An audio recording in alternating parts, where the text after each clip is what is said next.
はい、それでは、3品目、牛肉を使った、味噌しゃぶ鍋、です。材料はこちらでございます。しゃぶしゃぶ用の牛肉、こちらは豚肉でも、代用全然構わないです。美味しいと思います。そして、たけのこ、白ネギ、セリでございます。で、お味噌は、田舎味噌とで今回のポイント、酒粕をお味噌と一緒に使っていきたいと思います。はい、で先ほどの基本だしがこちらに入っております。それでは早速やっていきたいと思います。まずおだしを火にかけていきます。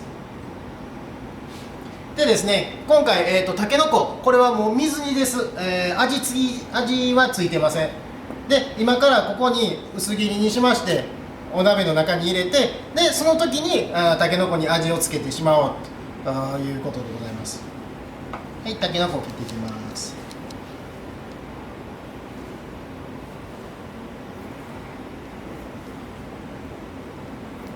でも最初から入れていきます。たけのことおネギは最初からです。たけのことおネギは最初から入れていきます。おネギは白い部分、を斜め切りです。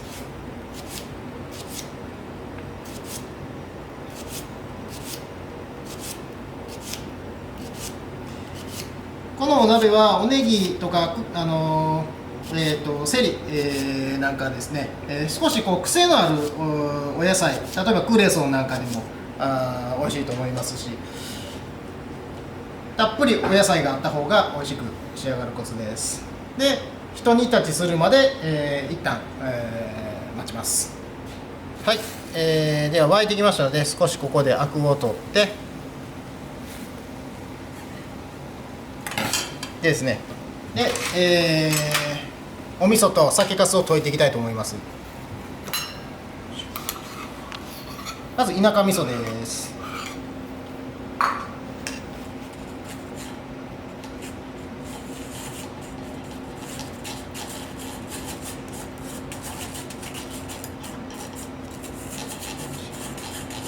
お味噌汁を作るような要領で味噌を溶いていきます。で酒粕、少し酒粕は粕を入れることで、鍋のコク出しと、風味も良くなりますし、お肉との相性が抜群です。で酒粕は非常に、免疫力アップっていうこともありまして、今のシーズンちょうどいいかと思います。で少し酒粕は溶きにくいので、しっかり、回し入れて、溶いてください。残った酒粕なんかは、みりんで、ミキサーにみりんと酒粕をミキサーで、酒粕クリームなんかを作ってですね、パンの上に塗って、焼いて食べてもらうっていうのもすごく美味しい、利用法です。どうしても酒粕って少しずつしか使わないので余ってくると思うんですけども、そういう活用法もありますので、ぜひ利用してください。はい、できました。でここで少し味見をします。でここのお味噌と酒粕の中でおネギとたけのこを少し炊いてあげます。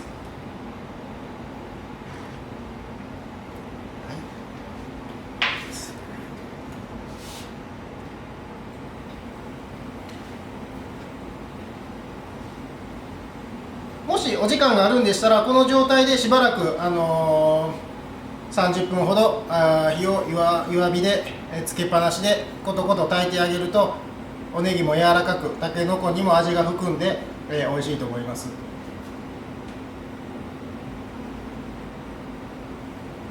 はい、それでは、仕上げていきたいと思います。仕上げにセリを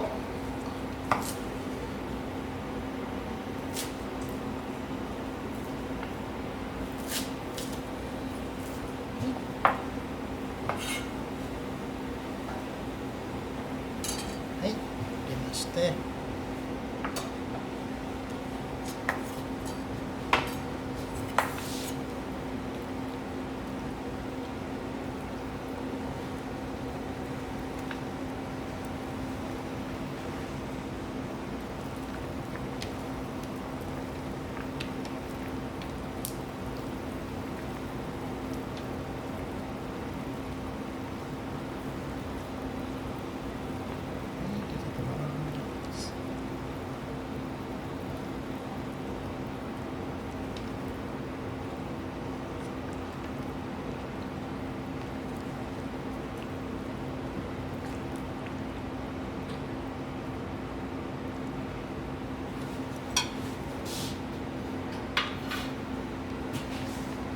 でお好みでなんですけれども、ここで少し山椒を加えたりですね、粗挽き胡椒なんかもよく合うと思います。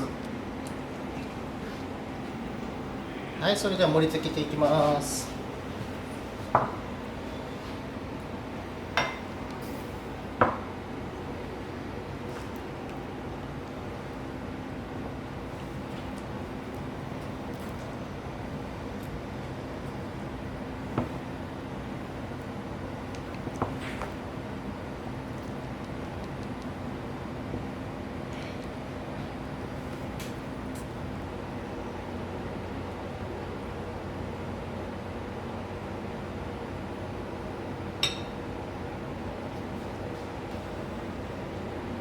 はい、こちらで完成です。